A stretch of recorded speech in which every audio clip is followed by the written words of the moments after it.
Muito boa noite. Nós estamos dando início a mais um Diálogo AMSUR.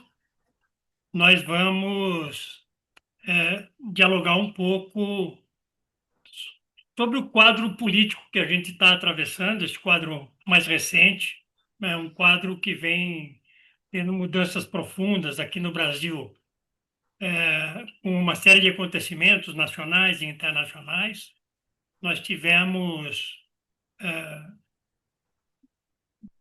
o tarifaço, nós tivemos agora a PEC, a votação na Câmara da PEC da blindagem e também o início da discussão sobre a PEC da anistia. Nós estamos atravessando um momento que já dialoga de maneira extremamente forte com as eleições de 2026.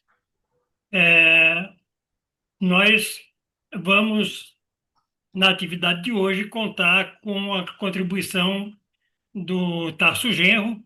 O Tarso Genro é advogado, foi prefeito de Porto Alegre, foi também governador do Rio Grande do Sul, foi ministro da Educação, ministro das Relações Institucionais, ministro da Justiça durante os dois primeiros governos Lula, né? E nós queremos discutir um pouco diante desse quadro que está colocado, diante dessa nova conjuntura que está colocada, e diante do avanço já das discussões voltadas a 2026,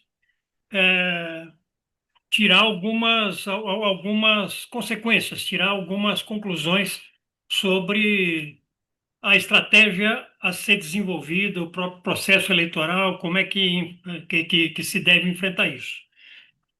Para darmos início aos nossos trabalhos, eu vou solicitar a abertura dos nossos trabalhos e a boa-vinda ao nosso convidado por parte do nosso presidente, Vicente Trevas. E antes de passar a palavra ao Vicente Trevas, eu quero solicitar a todas as pessoas que nos assistem pelo YouTube que se inscrevam em nosso canal, o canal Instituto Ansur, que também deem o seu like para amplificar, né, o desenvolvimento das nossas atividades. Né, os Diálogos AMSUR, como sempre, eles são uma produção do Instituto Sul-Americano para a Cooperação e a Gestão Estratégica de Políticas Públicas.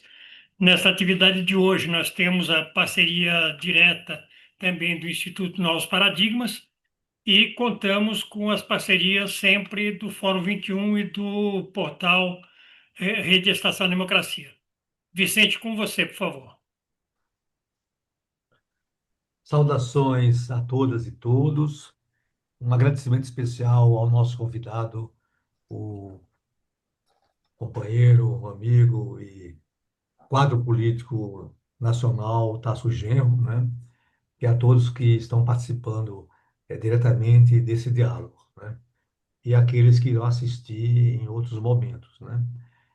Como o Granado, na sua introdução, sinalizou, nós estamos querendo compreender, né, os movimentos em curso do nosso país, né? Eu acho os últimos meses estão pondo em movimento o conjunto da sociedade brasileira, né? E mais ainda, e nós estamos também interagindo com movimentos que se operam fora das nossas fronteiras, né? O Brasil está sob ataque dos Estados Unidos, né?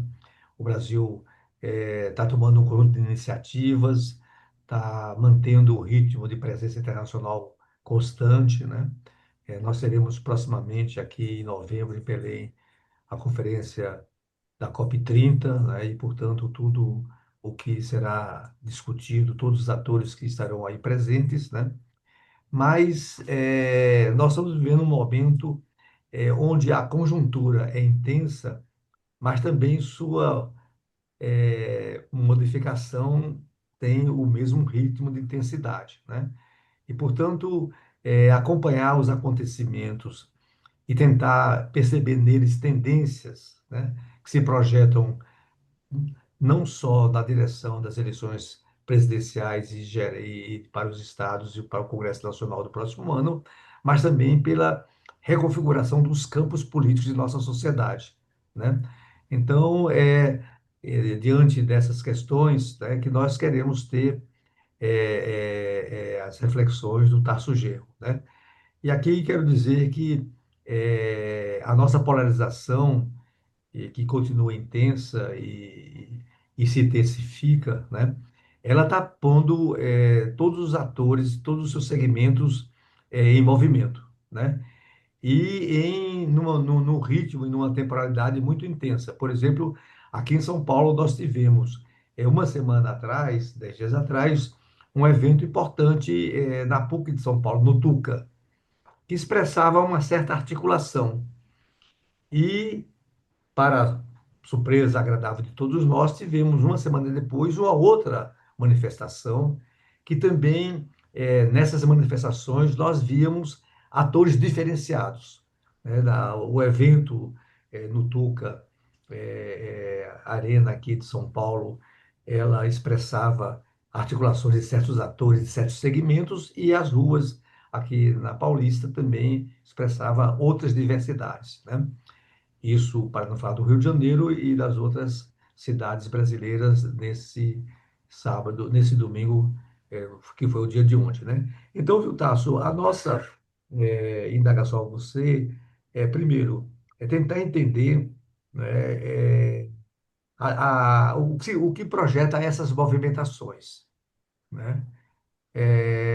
Também indagar qual, vamos supor, a consistência delas e qual, vamos supor, as expectativas que delas possamos ter, tanto em relação ao curto prazo, no caso, a preparação das eleições presidenciais e congressuais, quanto em relação aos grandes embates da sociedade brasileira e também sobre os grandes embates que nós estamos tendo na cena internacional. Então, é nesse contexto que nós gostaríamos de suas considerações, né? E, inclusive, tentar extrair de suas reflexões uma agenda que possa nos mobilizar, porque eu circulo em vários setores, em vários segmentos, e eu sinto um ânimo de mobilização. As pessoas querem ir à ação, né? E, portanto, é um momento importante, porque se nós não tivermos uma capacidade de canalizar essas mobilizações, de dar sentido programático e depois dar sentido de coordenação política, nós poderemos perder energias, né, que são tão preciosas no momento em que nós vivemos. Então, com essas considerações, eu devolvo a condução dos trabalhos ao Granado e agradeço a participação sua, Tasso, aqui conosco nessa noite. Muito obrigado. Muito obrigado, Vicente. Bom, então, dando já direto início aos nossos trabalhos, eu passo a palavra ao Tarso Genro. Tarso, com você, por favor. Obrigado por esse convite. Fico muito gratificado de participar com vocês aqui novamente. Tá? Temos já uma longa tradição de relacionamento, de debates. Eu, especialmente, sempre antenado e sempre conduzido aí pelo meu querido companheiro e amigo Vicente Trevas.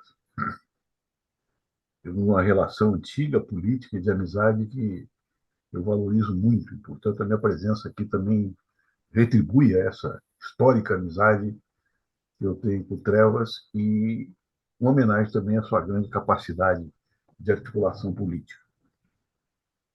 Eu acho que o que mais nos motiva aqui nesse debate é precisamente este questionamento feito pelo Trevas. O que projeta esse momento? Os distintos atores políticos do campo democrático, do campo da esquerda agora, que começa a se rearranjar politicamente no Congresso Nacional, e também as movimentações da extrema-direita, um pouco debilitadas, mas ainda presentes, né? Sufocadas pela ação da Justiça, do Supremo Tribunal Federal, e não acossada por um movimento de massas e por um movimento político ainda pequeno, né, nas instâncias de poder do país. Eu não sei se vocês perceberam que hoje quem falou pelo Supremo Tribunal Federal não foi mais o Xandão. O Xandão publicou uma nota bastante interessante, muito comedida, muito correta, respondendo às novas agressões do presidente Trump, e o Gilmar falou pelo Supremo, falou pelo poder. E o que disse o Gilmar? Denotando uma mudança de comportamento político no perfil de uma instituição que é encarregada de ser o órgão supremo de distribuição da justiça. O Gilmar disse: ouvi várias vezes nas ruas menções de agradecimento ao comportamento do Supremo Tribunal Federal. Isto é uma novidade no debate político do país, e isso reforça, na minha opinião, este comportamento que o Supremo Tribunal Federal está tendo como guardião da Constituição no país. Não é de graça que isso ocorre, né? Os Estados Unidos, o governo americano, o Estado americano, portanto, está visualizando como seu inimigo a ser derrotado, o obstáculo a ser retirado é esta capacidade que o Supremo Tribunal Federal demonstrou, né, como estrutura de resistência, já histórica, na minha opinião, ao golpismo e às movimentações da extrema-direita no país. Então, nós temos, para pensar o que projetar, dois condicionamentos estruturais. O primeiro é a sorte que vai ter a PEC da blindagem, e o segundo é a sorte que vai ter a PEC da anistia. São os dois movimentos de pinça que vêm originariamente da extrema-direita, da direita conservadora do norte do país, né, e do centro-oeste do país, que se articularam e mantêm a articulação de uma grande frente, né, com as suas modulações, inclusive, com a hierarquia das suas lideranças, para desbastar, né, a resistência política ao golpe, que é um golpe continuado, é um golpe ainda em processo. O golpe não terminou. Né? Eu dizia uns 6 meses atrás que o processo de golpismo no Brasil ele era um processo de microexceções em série, que iam se conjugando, destabilizando o sistema normativo de defesa da democracia e testando seus limites, até que chegamos em 8 de janeiro. Isso começou, nós hoje podemos visualizar já, olhar o passado, né? Dentro de um presente mais estável, que isso começou com aquele discurso, né, do Bolsonaro na Câmara Federal, se não me equivoco, celebrando a tortura. Né? Vamos comparar aquele evento, aquele movimento de desconstituição da normalidade democrática do Brasil com a promulgação da Constituição. Né? Quando o Ulisses Guimarães diz, como liderança máxima do campo democrático e republicano no Brasil, ele diz: eu tenho ódio e tenho nojo da ditadura. Essa atitude do Ulisses, se fosse reproduzida naquele momento no discurso, né, do futuro presidente Bolsonaro, seria uma ordem de prisão em flagrante que o presidente da Câmara teria que dar para um parlamentar, levando ele na secretaria, fazendo um flagrante e comunicando ao Supremo de que tinha um preso à sua disposição. Né? Isso poderia ter sido feito. Então, o desbaste, né, da legalidade institucional, da nossa democracia constitucional em última instância, vem sendo trabalhado de maneira sistemática, de maneira organizada. Muitos movimentos que se confundiram, se integraram e se alocaram e deram continuidade um ao outro não tinham sido percebidos por nós. Foi um movimento planejado, estratégico, né? Que não partia mais para um golpe de Estado, tipo pronunciamentos militares característicos da América Latina, e sim de um desbaste, né? De uma poda, de um sufocamento da malha protetiva da Constituição dentro da nosso projeto de democracia constitucional.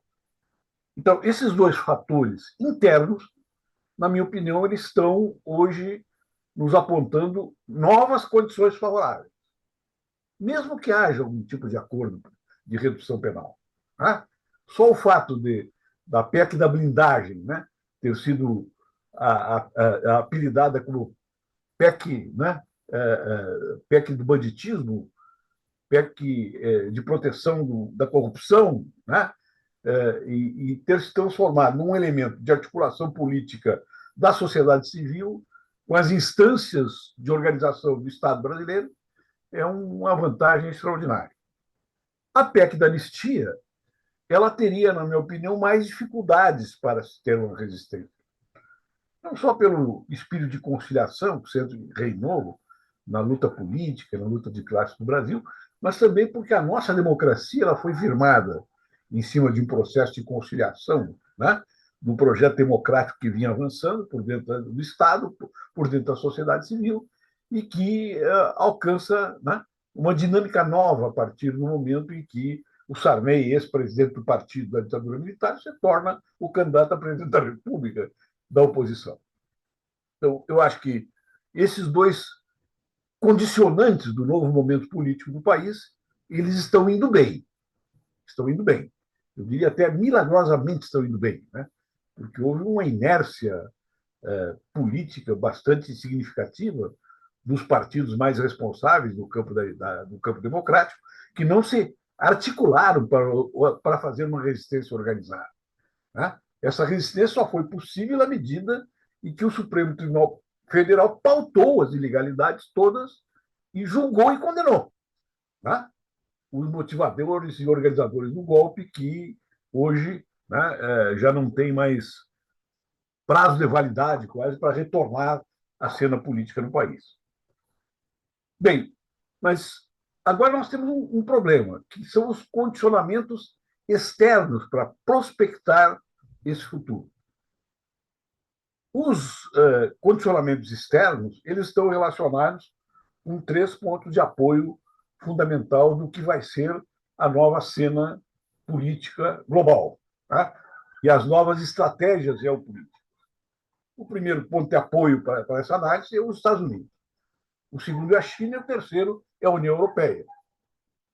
Então, como nós podemos fazer surgir um novo ponto de organização política dentro da América Latina para que nós possamos dialogar com cada um desses corredores de organização do novo sistema geopolítico de uma maneira diferenciada e de maneira que nós tenhamos influência sobre isso.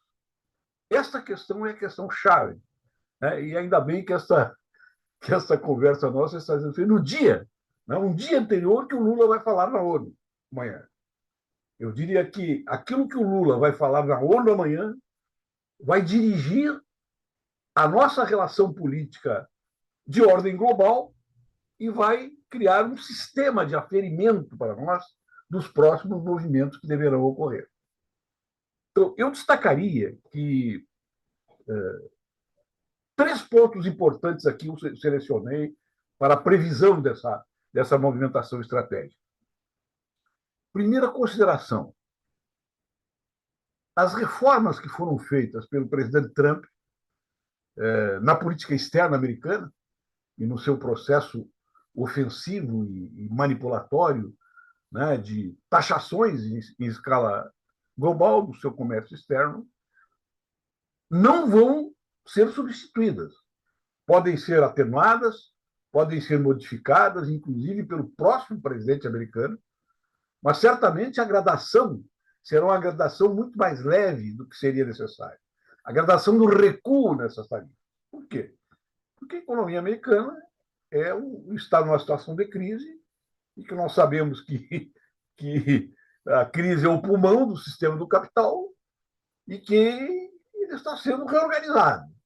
Está sendo reorganizado através de pactos militares sucessivos, né, em escala global, comandado pelos Estados Unidos.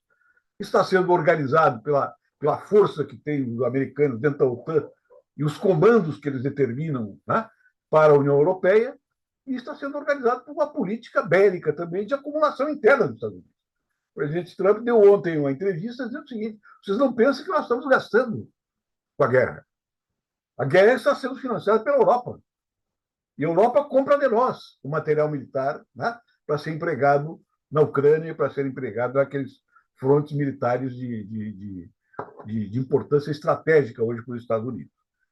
Então, a primeira questão é essa: quer dizer, não ocorrerá uma anulação do sistema de taxas de maneira a restabelecer relações no mercado mundial que nos coloquem numa situação favorável no próximo período.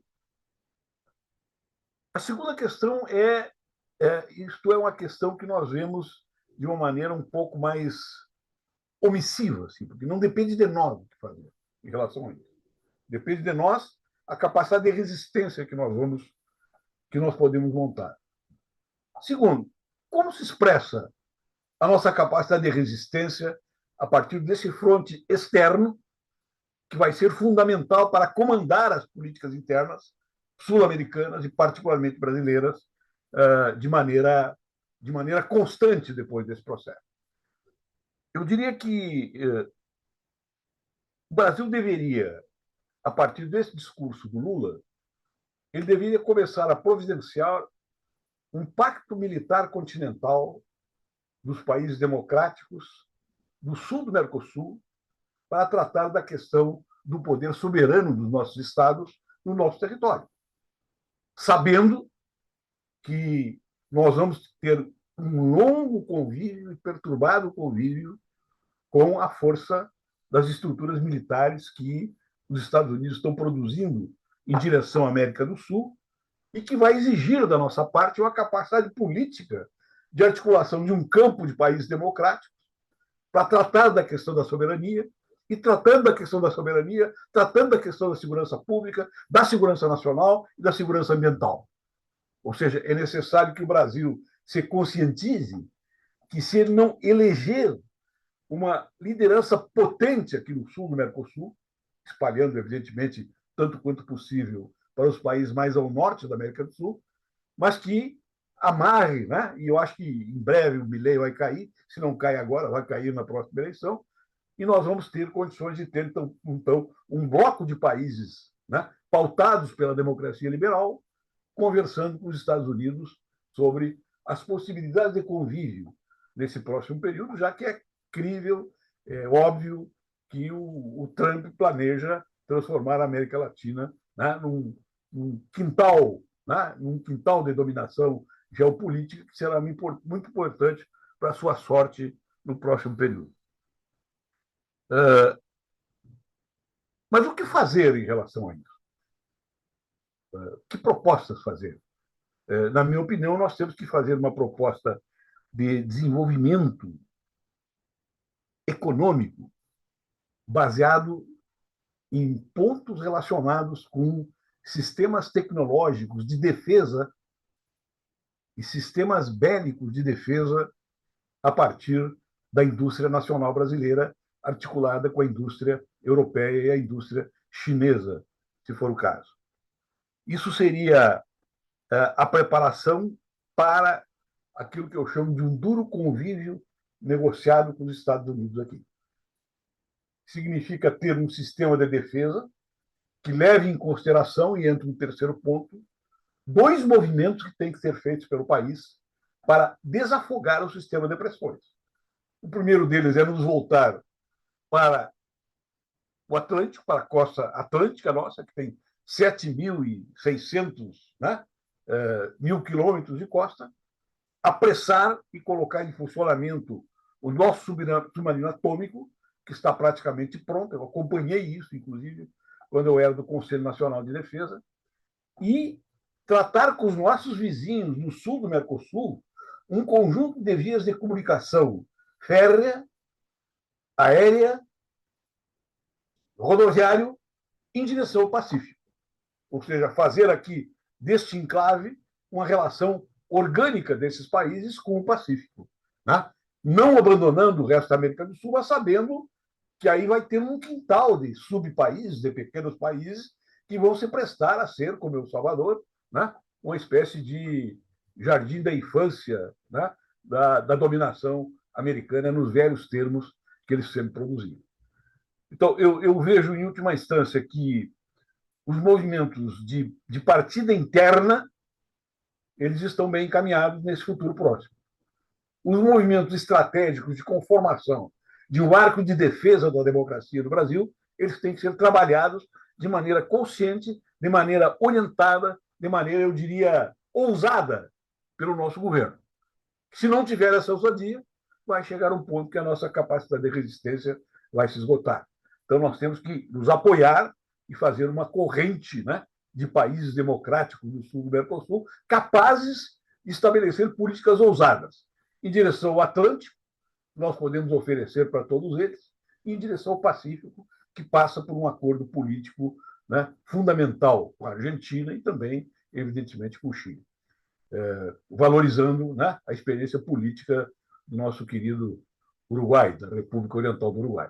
Então, eu acho que essas são aparentemente, pelo menos, as soluções que me ocorrem para que o Brasil comece a ser um parceiro ativo na geopolítica global dos países democráticos que estão sendo humilhados pelos Estados Unidos de uma maneira potente. E aquilo que nós julgávamos perdido, que é a União Europeia, agora nós tivemos um conjunto de decisões de países europeus que, reconhecendo o Estado palestino, cravaram também uma bandeira de soberania política que vai ser importante no próximo período.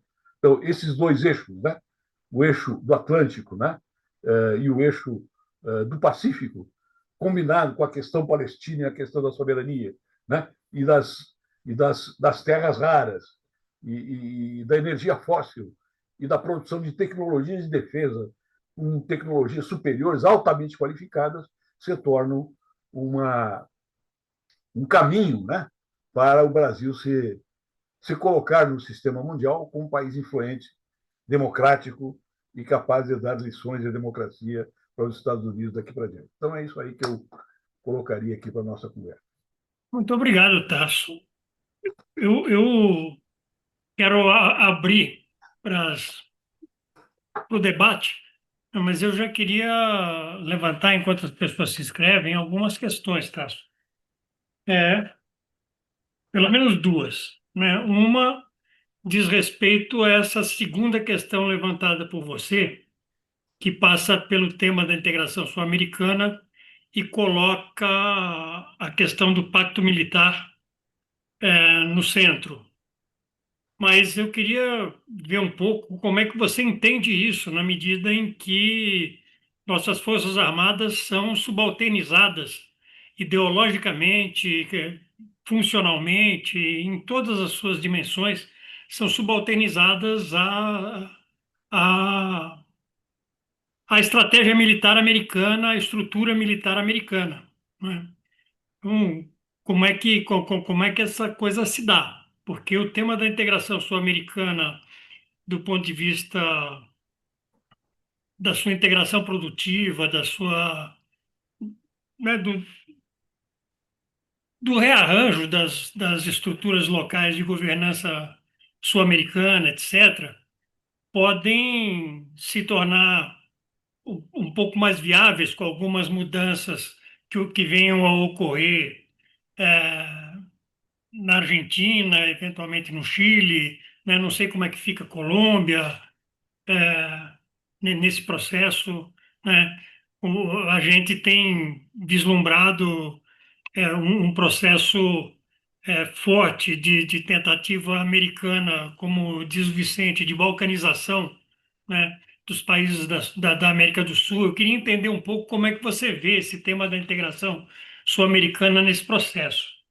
A segunda questão que eu queria especular com você era, tendo em vista o processo eleitoral 2026, né, que está ganhando centralidade crescente, né, como é que você vislumbra uma estratégia política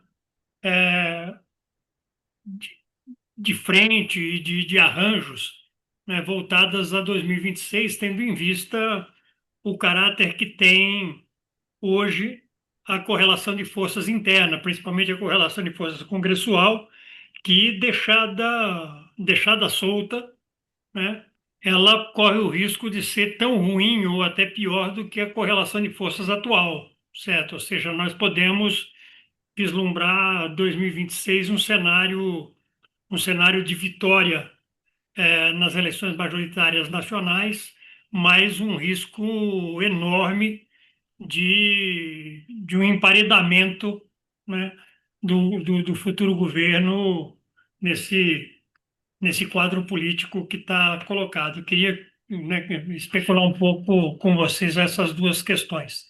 Está escrito Vicente Trevas, eu queria saber se mais gente gostaria também de levantar alguma questão. Enquanto ninguém se manifesta, eu passo para o Vicente. Vicente, com você, por favor. Obrigado. Não, na verdade, o Tasso, eu queria que você explorasse uma terceira vertente que você mencionou, né, a China, né, mas completando também com a dimensão dos BRICS e completando com a conjuntura atual da agressão americana para a América do Sul, que se passa no norte do nosso continente.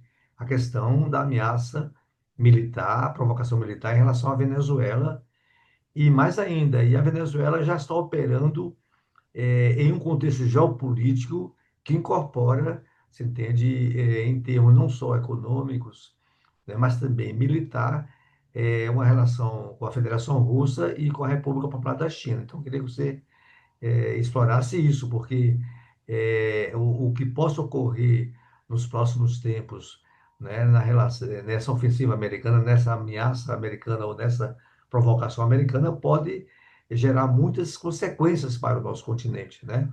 E aqui também, se você pudesse comentar um pouco o processo político que está sendo conduzido pelo presidente da Colômbia também, que tomou recentemente várias decisões que entra, né, num certo confronto com os Estados Unidos, né? Então, eu queria ter suas observações, considerações a respeito. Eu devolvo para o Tasso, então. Tasso, com você, por favor. Eu me lembro de uma conversa que nós tivemos com o Fidel. Eu estava em Cuba, nós esperando o Fidel, esperando o Fidel, e ele não dizia a hora que o Fidel chegava, né? Então, estava lá representando o Ministério da Educação, no Congresso de Educação, e o Fidel quis falar conosco. Estava eu e uma comitiva de 4 ou 5 companheiros do Ministério da Educação naquele momento. E aí o Fidel chegou, né, e sentou e disse: podemos começar a conversar. Nós estávamos lá desde as 8, ele chegou às 11h30 da noite. Aí o Fidel começou a falar, começou a falar, começou a falar. É por isso que eu falo um pouco. Assim. Começou a falar, começou a falar. E não parava mais de falar.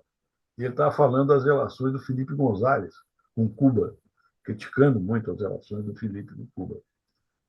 E aí eu estava numa ansiedade assim, para que ele encaminhasse o rumo da conversa, e eu disse para ele: mas, comandante, o senhor não acha que Cuba tem que desenvolver tais e tais políticas, né, em relação aos Estados Unidos, daqui para diante, para furar o bloqueio e tal? Ele disse: por que me pergunta isso? Eu não terminei com o Felipe todavia. Ele disse: eu não terminei nem ainda de falar do Felipe González, já está me colocando um monte de problema pela frente. Estou fazendo essa brincadeira com o Trevas, que me pede aí uma posição mais clara sobre a questão da Colômbia, né, sobre a questão dos BRICS. Então, eu começo por aí. Eu acho que esses movimentos, né, eu diria, colocar de uma maneira assim, bem superficial, como eu fiz, eles têm que tratar, em primeiro lugar, para ver a extensão e a multiplicidade de alianças, de integrações que ele pode produzir, sabendo quem vai comandar, quem é que vai determinar isso. Nós sabemos, né, que nós não estamos numa época em que o partido comanda isso. Nós sabemos que nós não temos uma frente política orgânica para comandar isso, quaisquer das políticas que eu falei até agora. Então, essas políticas ou saem do Estado brasileiro, ou seja, do governo político do país, articulado com o que ela tem de melhor na sua burocracia, e se irradiaria para fontes políticas da sociedade civil, empresários, trabalhadores, intelectualidade, academia, que são aptos para desenvolver uma estratégia, considerando a possibilidade de nós ganharmos a eleição no próximo período. Eu não acho que alguém fora do Estado brasileiro e algum grupo político fora do grupo político do Lula, que comanda o país, que possa fazer um movimento como esse. Então, a nossa situação é uma situação muito difícil, na minha opinião. Apesar dos movimentos que são visíveis, sem esses movimentos que eu coloquei, eu acho que nós vamos novamente para uma defensiva. Tá? O que nós passamos até agora? Nós passamos numa fase, estamos passando e chegando no final dela, de uma fase defensiva da soberania nacional que irradiou todas as políticas que nós desenvolvemos até agora. O passar nessa guerra de posição para uma ofensiva, para mim ainda não está claro, porque eu não sei com que forças políticas nós podemos contar. E com capacidade de governança do Estado brasileiro nós podemos contar para tracejar alguns desses caminhos. Então, por isso que eu falava, vamos ver qual vai ser o discurso do Lula na ONU. Eu acho que vai ser um bom discurso. Eu confesso que eu até troquei ideias com o Celso sobre isso e mandei para ele algumas contribuições. Por exemplo, tem um projeto de reforma da ONU que foi apresentado quando o padre Miguel Scotto era presidente da Assembleia Geral das Nações Unidas, que ele produziu juntamente com alguns brasileiros, na oportunidade, e com o Ramsey Clark, um grande jurista americano que mais denunciou as atitudes imperiais, né, dos Estados Unidos e que defendia uma reforma na ONU. Então, é claro que o presidente Lula, em algum momento, vai falar da reforma da ONU. Mas falar da reforma da ONU para quê? Para tratar dos imigrantes? Sim. Para tratar, né, do respeito aos direitos humanos? Sim.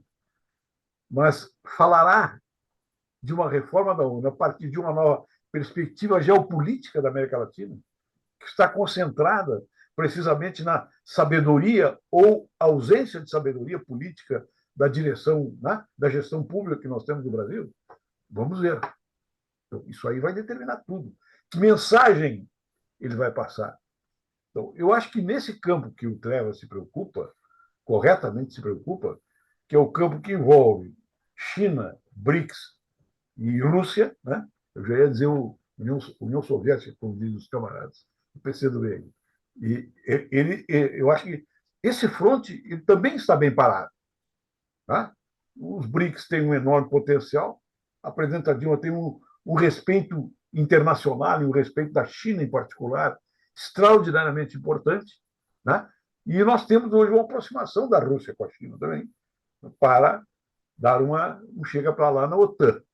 Então, esse para mim, é a menor preocupação que eu teria nesse momento. Né? Claro que eu iria incentivar, iria montar grupos de trabalho, iria organizar grupos de ação na relação com esses países e com essas instituições, mas é de boa permeabilidade.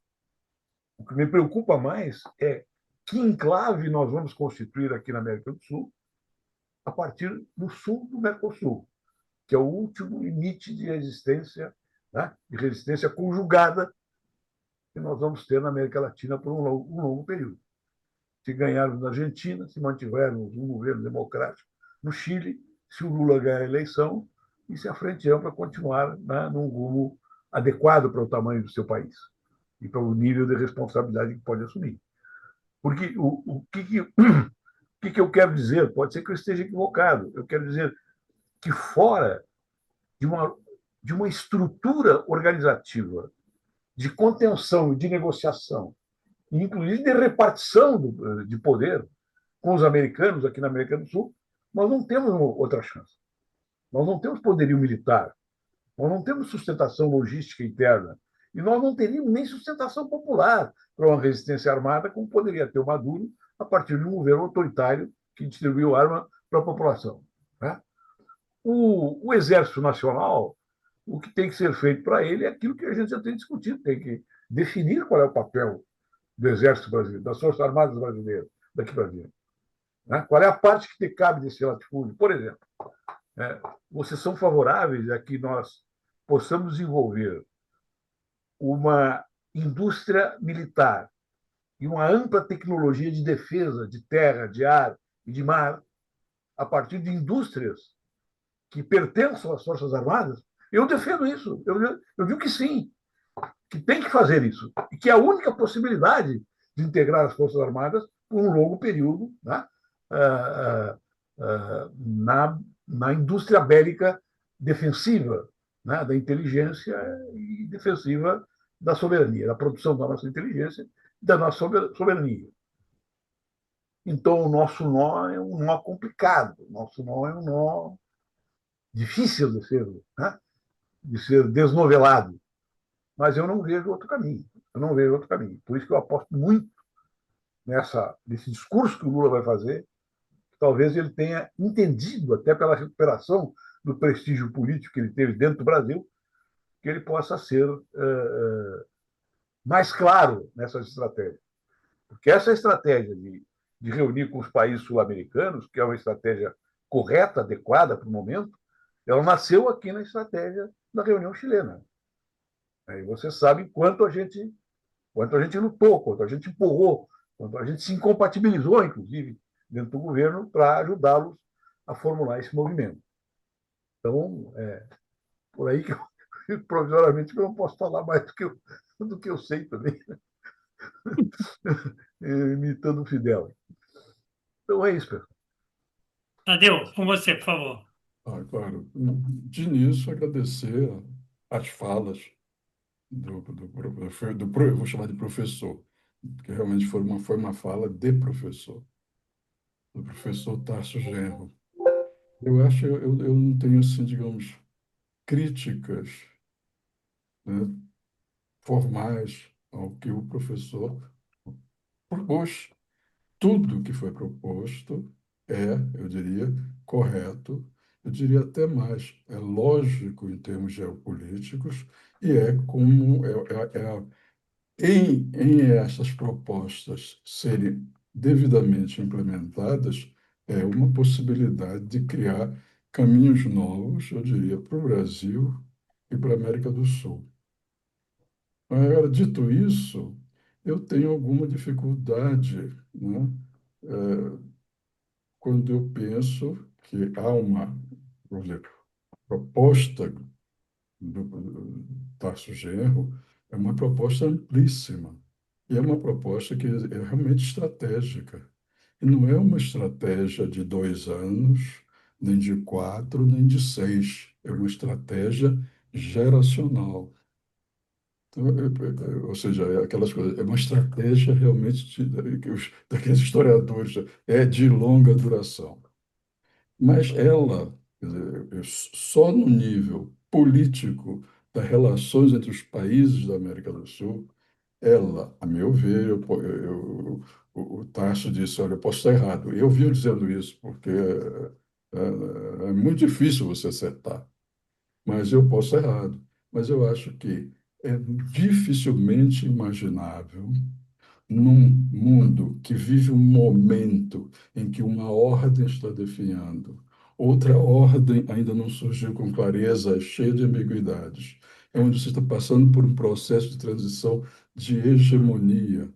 E os processos de transição de hegemonia, historicamente, desde o século XIII, todas as hegemonias, sobretudo a partir do século XVI, a hegemonia de Gênova, a passagem de Gênova para Amsterdã, de Amsterdã para Londres, de Londres para Nova York, e agora, eventualmente, de Nova York para Pequim.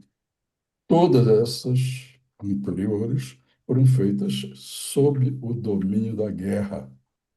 Então, isso significa, a cada vez que houve esse momento de passagem, grandes convulsões na ordem internacional.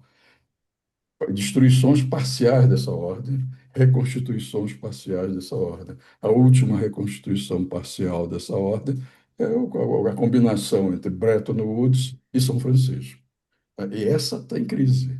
Hoje, o maior defensor da ONU é a China, como a China é o maior defensor da OMC. A China defende o multilateralismo, digamos assim, com toda a ênfase. A China só não defende, pelo menos ainda, o FMI e o Banco Mundial.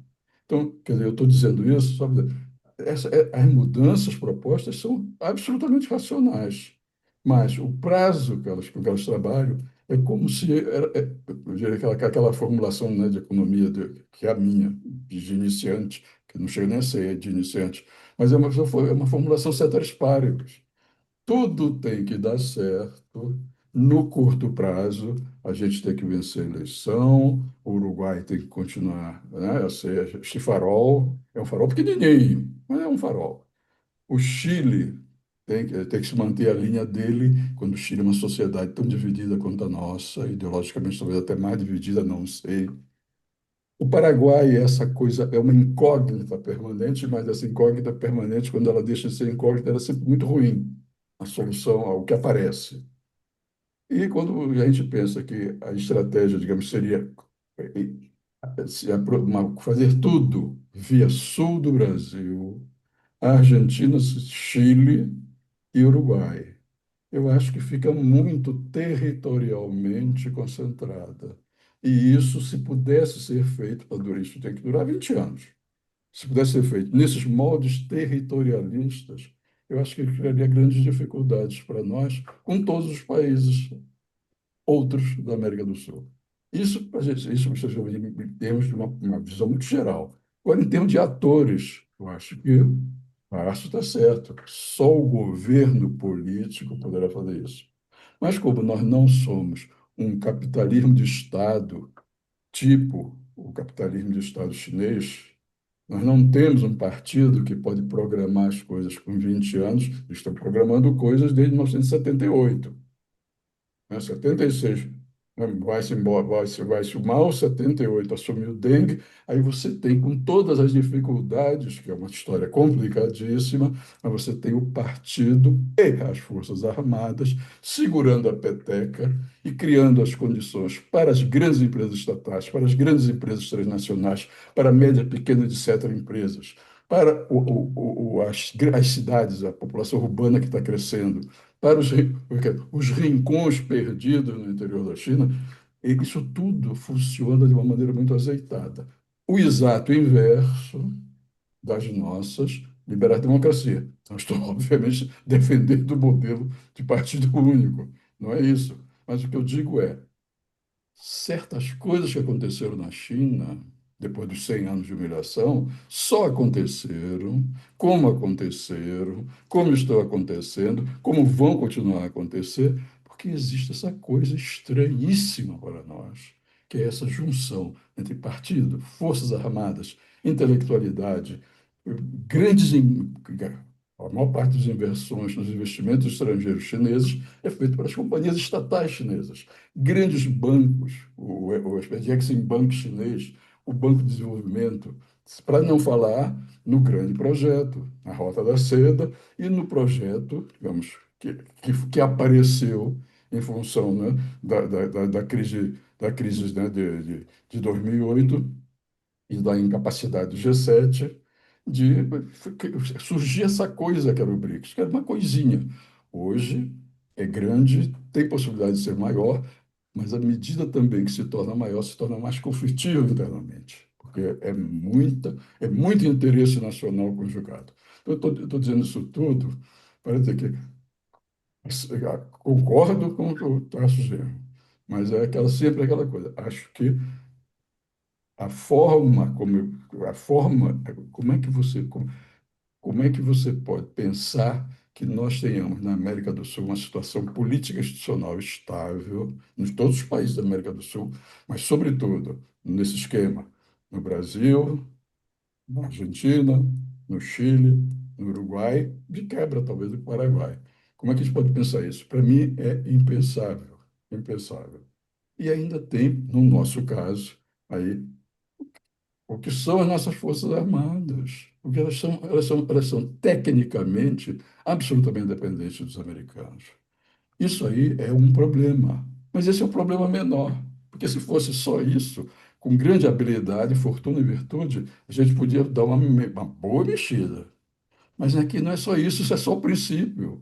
Elas pensam a partir de categorias, de estratégias, de visão de mundo, de táticas, de treinamento militar, de inter-relações humanas entre os vários estamentos, as Forças Armadas brasileiras e as Forças Armadas americanas, o Comando Sul, etc. e tal, que também é outro problema quase insolúvel. E, por fim, nós criarmos o que o Tasso está dizendo é que nós temos que criar um complexo industrial militar. É claro que a gente tem que criar um complexo industrial militar. Os complexos industriais militares são raríssimos no mundo e são mais raros ainda entre potências médias. Eu não consigo ver, olha assim, rapidinho, não consigo ver no mapa um país de potência média, como o Brasil, que desistiu de ter armamento nuclear e que possa constituir um complexo militar industrial autônomo. Mas bom, a gente pode fazer umas trocas com a Rússia, umas trocas com a China, umas trocas com a União Europeia, com a OTAN, com o que seja. Muito difícil. Então, eu coloco esse panorama, Tarso, que eu acho que a gente tem que fazer essa aproximação. No plano alto em que você colocou as suas ideias, estou Então, de total acordo. obrigado, Tadeu. Bom, não tem ninguém inscrito. Devolvo Olha, então para o Tasso Genro para fazer as me considerações permite, eu queria finais. fazer exatamente uma observação em cima das colocações que o Tadeu fez, que são muito pertinentes.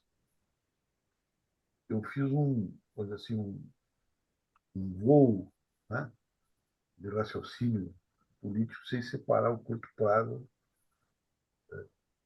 médio prazo e longo prazo. E eu acho que o que eu estou dizendo, em última instância, é que nós temos que ter uma estratégia, que essa estratégia, como toda boa estratégia, tem que ser modulada a partir das forças próprias que você tem e a partir do sistema de alianças que pode ser montado. Então, eu vejo no curto e no médio prazo três questões que podem servir de ponte para um futuro indeterminado, porque tem forças, né, geopolíticas e conflitos mundiais e alterações no quadro de multipolaridade que nós não temos nenhum controle. Mas tem três questões que nós temos controle para o próximo período, para o período imediato, para o curto prazo e para o médio prazo. O primeiro deles é o que nós queremos com a Amazônia. Isso, o que nós queremos com a Amazônia, tem a ver com as outras questões, com as tecnologias de defesa e com um projeto para as nossas Forças Armadas. A segunda questão é o arcabouço fiscal, que é um processo de conciliação de classes aqui no Brasil, que vai fazer perdurar por longo tempo os lucros do capital financeiro obtido, a renda do capital financeiro obtida às custas do Estado, que nós temos condições mínimas de suportar ainda por um determinado período. E, neste período, ir arranjando, né, as nossas instituições internas, a nossa democracia, em última instância, para o negócio, né, começar a funcionar de maneira ajustada a uma mudança posterior. E só se tem os traços, por enquanto, dela, mas não se tem realmente uma definição programática. Tem que ser feita de acordo com os passos que podem ser dados, né? Então,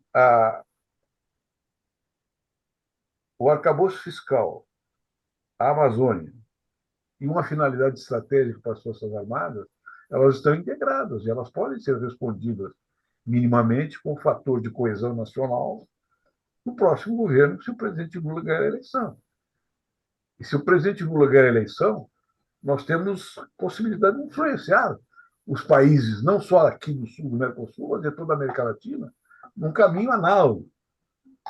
Então, é desenhar, né, os movimentos imediatos a partir de uma concepção mais estratégica que pode ser mudada processualmente. E fatalmente vai ser mudada. E nós não controlamos nenhuma das variáveis militares, econômicas, financeiras do que vai ser o planeta no próximo período.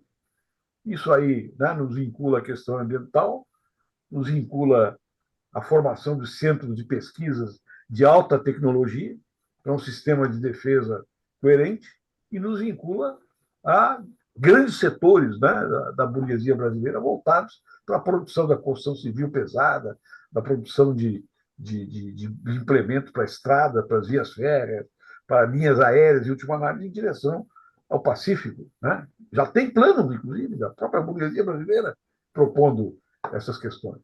Então, é apanhar, né, um conjunto de de ideias ilhadas que estão aí e costurar um projeto para o próximo governo. Essa seria a maneira, vamos dizer assim, a maneira possível, né, de tentar interferir na geopolítica mundial. Mas, obviamente, isso aqui é difícil da gente conceber, né, com a racionalidade que exigiria um plano econômico estratégico, porque nós não temos controle dessas variáveis, de última análise. Então, eu vejo desta forma, né, na questão do curto prazo, como resultado dessas eleições. Se nós não ganharmos essas eleições, bem, então acabou essa possibilidade. Né? Porque se o Brasil não estiver vivo para conduzir esse processo, não terá processo. Nós seremos sujeitos passivos dentro de um processo de destruição da ideia de nação e da paz democrática, que pode ser conseguir razoavelmente, quem sabe, no próximo período. Gratíssimo, Tarso. Bom, eu acho que você nos impacta de maneira forte, né? Porque realmente se coloca um dilema à nossa frente, né? Que é o desenho de uma estratégia absolutamente dependente do resultado das próximas eleições, porque esse processo americano não acontece sem o leme, sem o leme brasileiro.